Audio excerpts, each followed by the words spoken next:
Hey guys, welcome to my YouTube channel Raghav classes. दोस्तों, आज का हम लोग इंग्लिश का प्रैक्टिस सेट शुरू करते हैं बिना टाइम वेस्ट किए। हमारा जो पहला वर्ड है वो है एमिनेंट। आपको इसका सिनोनिम यानी पर्यायवाची बताना है। 4 ऑप्शंस हैं। एल्डरली है, रिनाउंड है, यंग है और ड्यूरेशन है। हिंदी पता होनी चाहिए तब तो हम बता पाएंगे।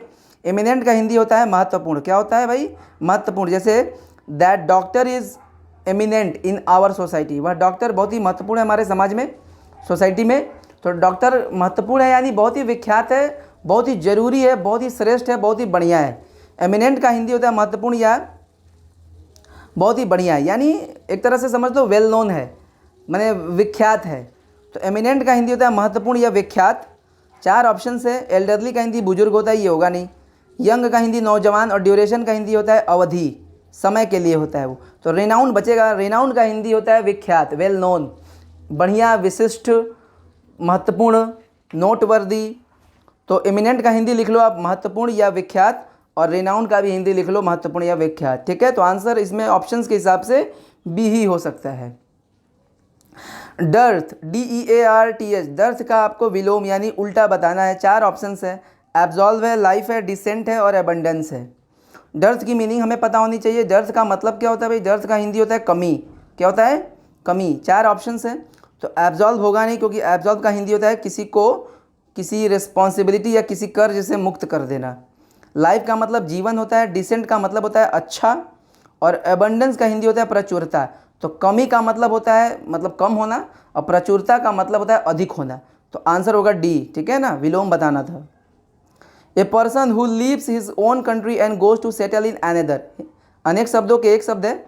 एक ऐसा इंसान जो देश को, अपने देश को लीव कर देता है, छोड़ देता है, और दूसरे देश में जाकर सेटल हो जाता है, उसे क्या कहते हैं? यानी पूछ रहा है कि जो अपना देश छोड़ करके दूसरे देश में बस जाए, यानी देश त्यागी। 4 ऑप्शन है। आई से है immigrant, emigrant, flora and fauna. बहुत बढ़िया क्वेश्चन है। तो ई से इंग्लैंड समझ लो, दूसरे देश में जाके बसेगा, तो बी इंग्लैंड, तो इमिग्रेंट। ठीक है। अगर दूसरा देश छोड़ करके हमारे देश में आके बसता है ना, तो आई से इंडिया, इमिग्रेंट हो जाता है। ठीक है ना। लेकिन अपना देश छोड़ के दूसरे देश में जाके बस रहा है, इसलिए उसको बी कहेंगे। EMIGRANT, immigrant. याद रखिएगा स्पेलिंग। बाकी फ्लोरा का मतलब जानते ही हो, वनस्पति होता है, और फौना का मतलब होता है जंतु।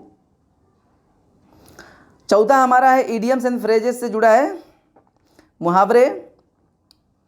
एबव बोर्ड बहुत ही फेमस है, बहुत ही इंपॉर्टेंट है। एबव बोर्ड का मतलब क्या होता है? एबव बोर्ड का मतलब होता है बहुत ही ईमानदार और स्पष्टवादी, यानी जो भी मन में हो मुंह पे बोलता हो, छिपाता ना हो, अंदर रख के ना बात करता हो। तो एबव बोर्ड का भाई मीनिंग बताना है हमें। इनकरेक्ट माने गलत होता है। सस्पिशियस माने संदेह से भरा। रूथलेस का मतलब होता है निर्दयी। रूथलेस का क्या मतलब होता है? निर्दयी होता है। और ऑनेस्ट और फ्रैंक का क्या मतलब होता है भाई? ऑनेस्ट एंड फ्रैंक का मतलब होता है ईमानदार। ठीक है ना, जो एकदम ईमानदार हो और फ्रैंक हो। तो आंसर क्या होगा? सी होगा। क्लियर है। अगला है choose the correctly spelled word, यानी आपको बताना है कि सही स्पेलिंग कौन सी है। रनिंग की स्पेलिंग तो भाई गलत है, क्योंकि RUNN होता है। ठीक है, दौड़ना। अचीवमेंट की भी स्पेलिंग गलत है। ACHIEVEMENT होता है, H के बाद आई होना चाहिए। क्रुएल्टी की भी स्पेलिंग गलत है, क्योंकि CRUELTY, यानी एक ही एल होना चाहिए था। तीनों गलत है, तो आंसर होगा डी। ऑकरेंस का हिंदी होता है घटित होना, घटना, घटना। ठीक है, स्पेलिंग याद रखिएगा ऑकरेंस की। अगला है you and my brother has helped the poor. तुमने और मेरे भाई ने मदद किया गरीब लोगों की। बताना है आपको कि इसमें एरर कहाँ है। ए पार्ट में एरर है कि बी में कि सी में कि डी में।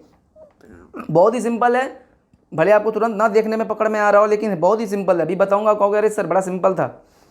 सब कुछ अभ्यास का खेल है। ठीक है, तो you and my brother, has नहीं होगा यहाँ पे, हैव होगा, क्योंकि हैज बहुवचन, हैज जो होता है ना वो सिंगुलर के लिए होता है, और हैव प्लूरल के लिए होता है। इसमें कितने लोग हैं हमारे सब्जेक्ट के रूप में? 2 है। तो यू एंड माई ब्रदर, तुम भी और मेरे भाई भी है, 2 लोग हो गए ना, तो हैव होगा। आंसर होगा B.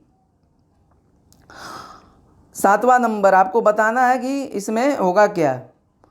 Dash early bird catches the worm. वैसे तो ये एक कहावत है, प्रोवर्ब है। ए एन होगा कि ए होगा कि द होगा कि नो आर्टिकल होगा? जो खूब तेज बनेगा वो लगाएगा ऑप्शन ए यानी an early bird catches the worm. लेकिन प्यारे बच्चों, कहावत जो होते हैं वो फिक्स होते हैं, अब जो लिखा है वही आपको रटना है, कहावत को आप छेड़ नहीं सकते। और अंग्रेजी में एक कहावत है कि the early bird catches the worm, यानी जो जागत है सो पावत है। चिड़िया जो जल्दी सुबह उठती है उसको जब वो भोजन के लिए जाती है, कीड़े, वॉर्म का मतलब होता है कीड़ा, ठीक है, WORM, तो वो जब कीड़े के लिए जाती है तो वो जब वो जल्दी उठेगी तभी तो मिलेंगे कीड़े, नहीं तो सब अंदर भाग जाएंगे या दूसरे कोई चिड़िया खा जाएगी। तो वही कह रहा है कि the early bird catches the worm. इसे सरल भाषा में समझो तो हिंदी है कि जो जागत है सो पावत है, और इस कहावत को अंग्रेजी में कहते हैं the early bird catches the worm. SSC CGL mains में आ चुका है ये क्वेश्चन, ठीक है ना। तो थोड़ा सा ध्यान देना है, जो जल्दी में रहेगा वो गलत कर देगा, कंफ्यूज करने वाला है। तो आंसर लगाओ A C। जरूरी नहीं कि यही भरने को देता, वो अर्ली को भी गायब करके पूछ सकता था या बर्ड को भी गायब करके 4 ऑप्शन दे देता कुछ अलग अलग। तो पूरी लाइन आपको याद होनी चाहिए। 7वां, 8वां, मदर जो है ना, माताएं जो होती हैं अपने बच्चों को डैश करती हैं। 4 ऑप्शन हैं, लुक एट देखती हैं, ब्रिंग अप पालन पोषण करती हैं, गिव अवे बांट देती हैं, और लुक इनटू का मतलब निरीक्षण करना, निरीक्षण करती हैं। तो भैया इसमें सटीक आंसर होगा हमारा ब्रिंग अप, क्योंकि ब्रिंग अप का हिंदी होता है पालन पोषण करना, और माता का काम है कि वो अपने बच्चों का पालन पोषण करती हैं। तो आंसर होगा B। अगला है 9 और 10 दोनों लिख लो, इंपॉर्टेंट, ठीक है ना, एग्जाम के लिए महत्वपूर्ण है, मेहनत करके बता रहा हूँ, हल्के में मत लेना इसको, ठीक है। पहली बात तो अब माई फादर है ना, डील्स ग्रेन, ग्रेन का हिंदी होता है अनाज।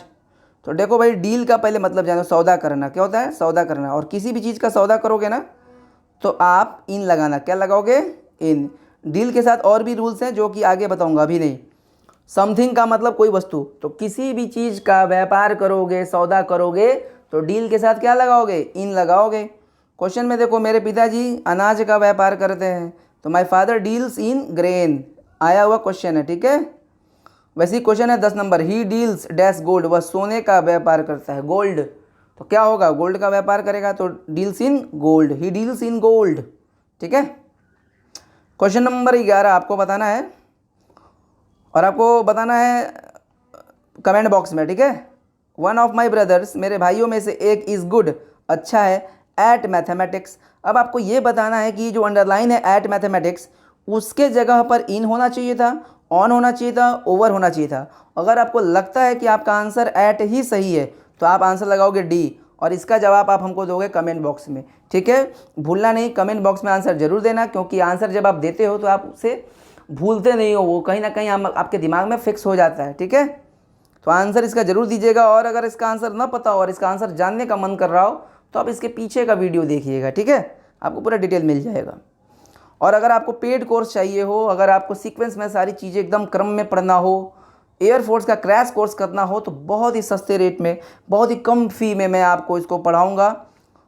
आप कमेंट बॉक्स में लिखिएगा, मैं आपको इसके बारे में सूचना दूंगा, ठीक है। Thank you.